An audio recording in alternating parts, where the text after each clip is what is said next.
Nous sommes en plein mois de mars, lors du dimanche de Pâques de 1457. Pour célébrer cet événement chrétien majeur, Vlad Tepes décide d'inviter sa cour à une fête dans son palais. Les boyards, puissants nobles du pays, arrivent habillés de leurs grandes pelisses de fourrure, alors que le pays est encore plongé dans le froid. Pendant la fête, Vlad les convie à une petite discussion. Rien de mal, seulement une question de mémoire. Combien de princes qui ont régné sur ce pays connaissez-vous ? Chaque boyard s'interroge et répond par des chiffres très importants. En effet, le pays est en difficulté depuis longtemps et des dizaines de princes se sont succédés en seulement quelques années. Vlad insiste. Pourquoi pensez-vous qu'il y a eu de tels changements de princes ? Silence dans l'assemblée. Aucun boyard n'ose ou ne sait répondre à cette question. C'est donc Vlad qui va le faire. La cause est vos éternelles disputes et votre incapacité à vous entendre. Vous êtes des traîtres et serez punis comme tels. Le matin suivant, on découvrira avec effroi 500 hommes empalés, suppliant qu'on les épargne de cette terrible fin. Voilà comment est née la légende de Vlad l'Empaleur, devenu par la suite le comte Dracula. Ce personnage historique a été dressé comme fervent pratiquant du rite du pal. On parlait même de forêt de pal à travers tout le pays. Comment ce petit chef de cette toute petite région d'Europe, la Valachie, a pu devenir le tyran sanguinolent que l'on connaît aujourd'hui, au point que ce mythe a dépassé sa vie et ses motivations. Aujourd'hui, nous allons donc tenter de comprendre l'homme derrière la légende.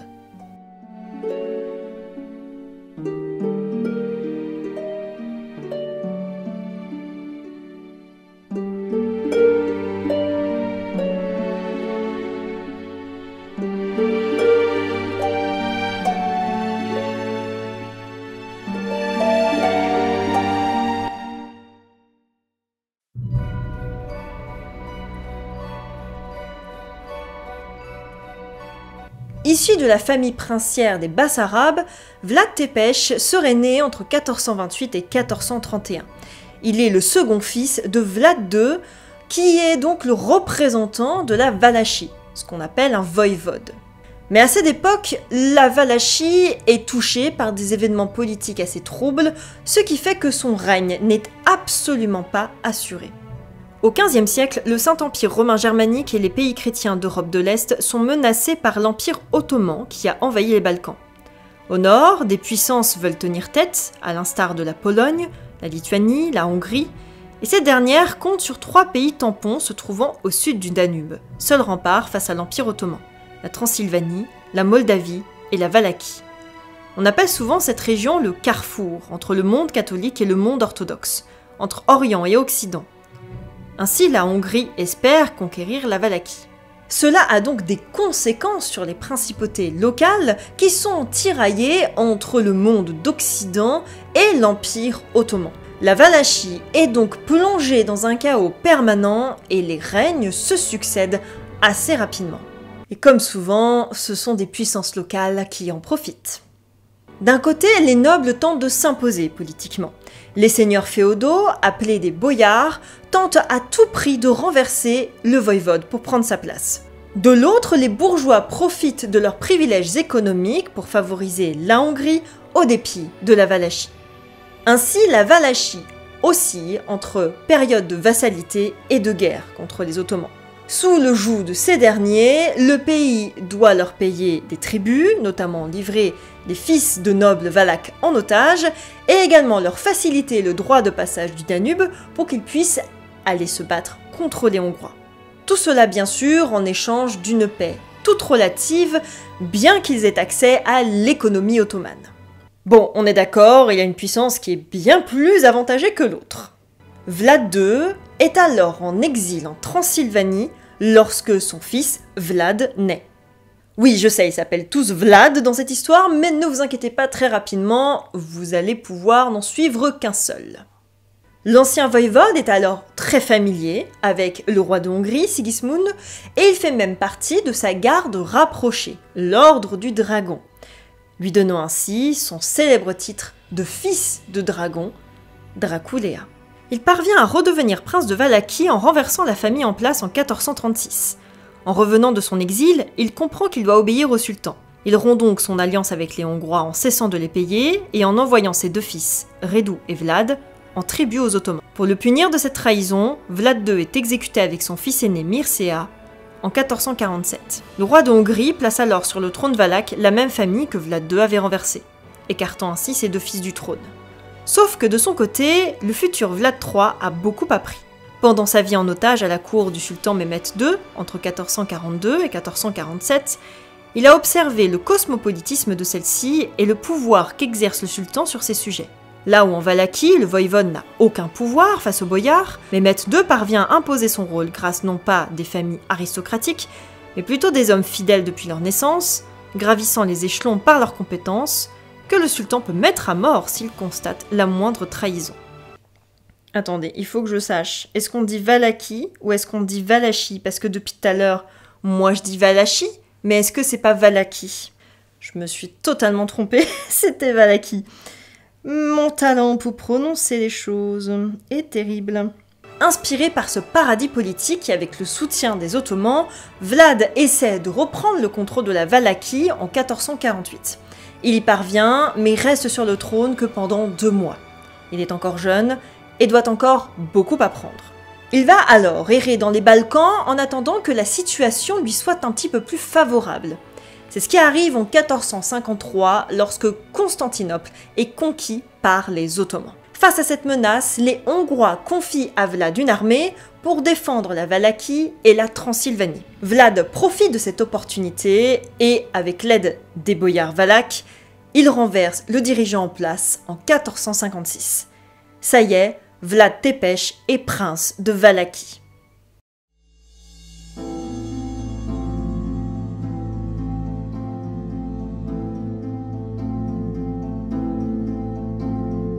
Évidemment, ce n'est pas la grande victoire, puisque Vlad Tepes a toujours des rivaux. Le sultan Mehmet II tout d'abord, mais également le roi de Hongrie, Mátyás Korvin, et le voïvode de Moldavie, Étienne le Grand. Sans compter, bien sûr, les habituels, boyards et bourgeois. Mais cette fois-ci, Vlad a décidé de ne pas laisser son trône. Il prend les choses en main et veut centraliser le pouvoir. Il parcourt donc le pays pendant 6 longues années pour mater toute rébellion qui pourrait survenir. C'est ainsi que naît sa légende noire.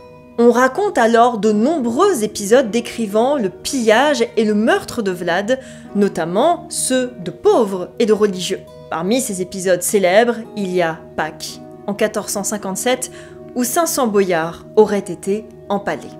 Mais il est surtout connu pour son raid du Danube.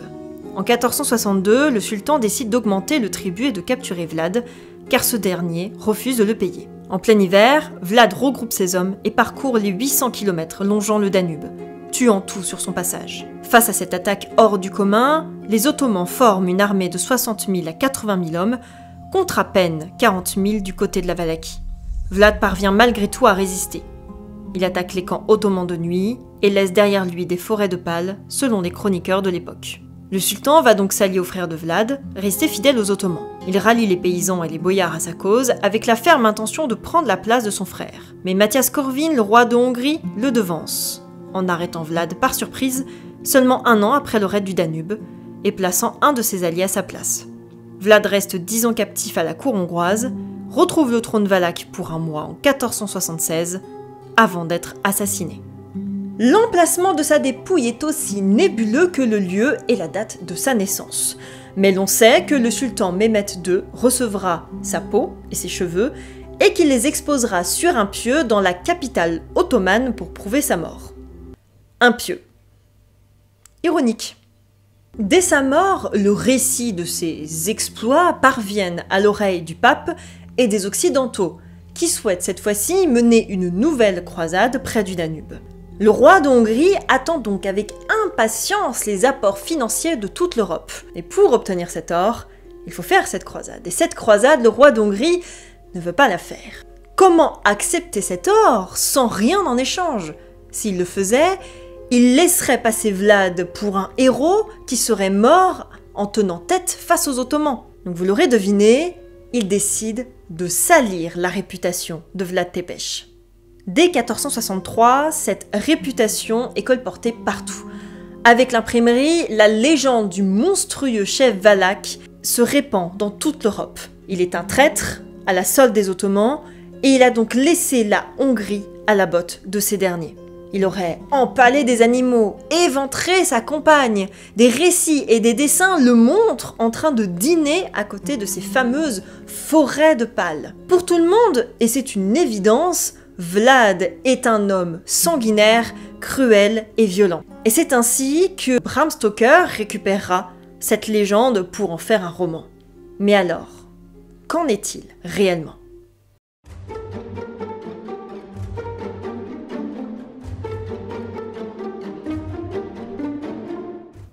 Est-ce que le récit que je viens de vous raconter est véridique ?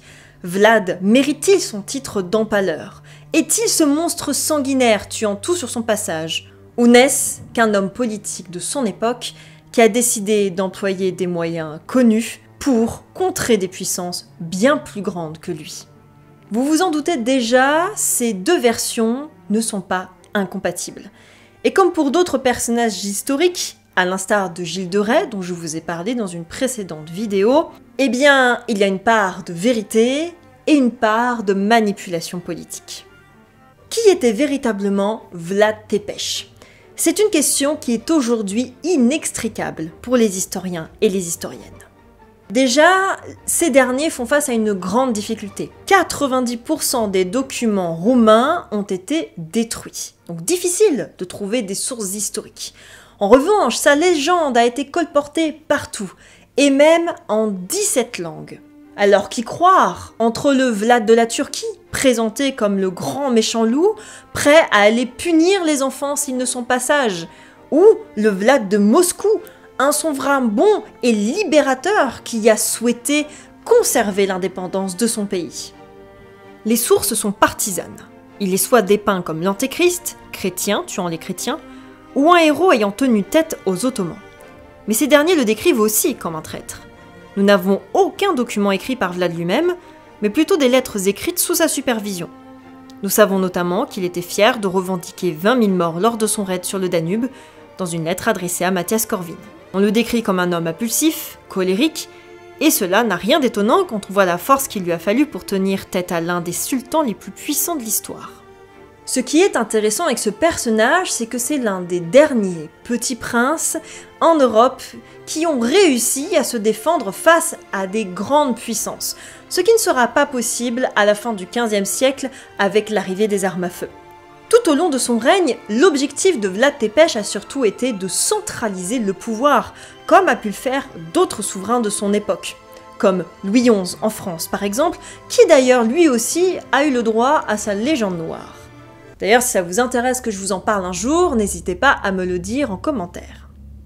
Évidemment, il n'a pas eu un règne comme les autres, puisqu'il a grandi en tant qu'otage chez les Ottomans, et lorsqu'il parvient à revenir en Valachie, il est exilé au bout de 2 mois en Transylvanie. Donc, il a grandi et évolué loin de ce pays, sans parler du fait que le monde extérieur représente une menace pour lui. Son père et son frère ont été tués par plusieurs ennemis qui n'attendent qu'une chose, le renverser ou le tuer pour pas qu'il ne devienne voïvode.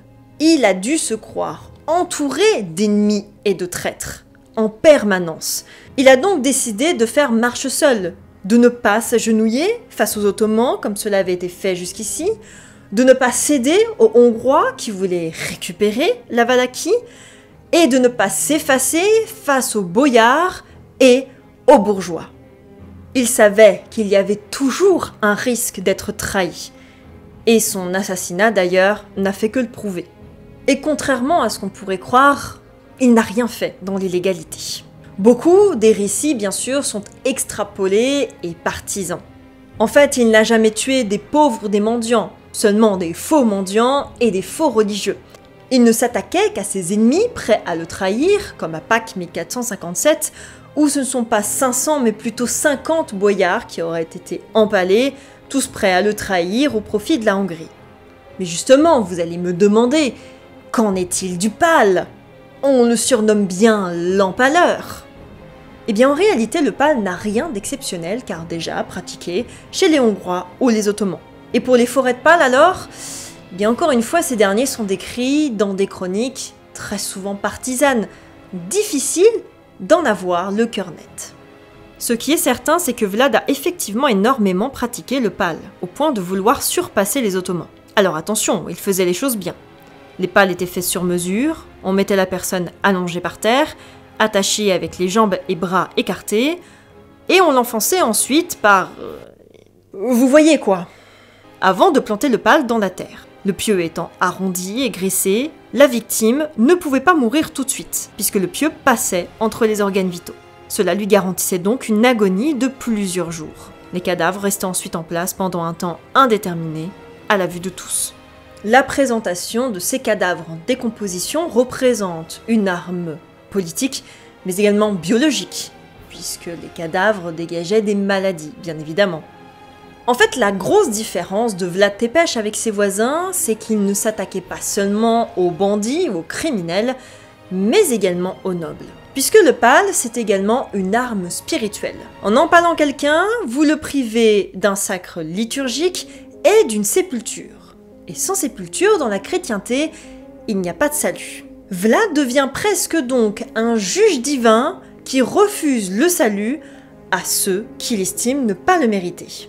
Lorsque l'on voit les cadavres empalés, c'est un message de la part du voïvode. Trahissez-moi, et voilà où vous finirez.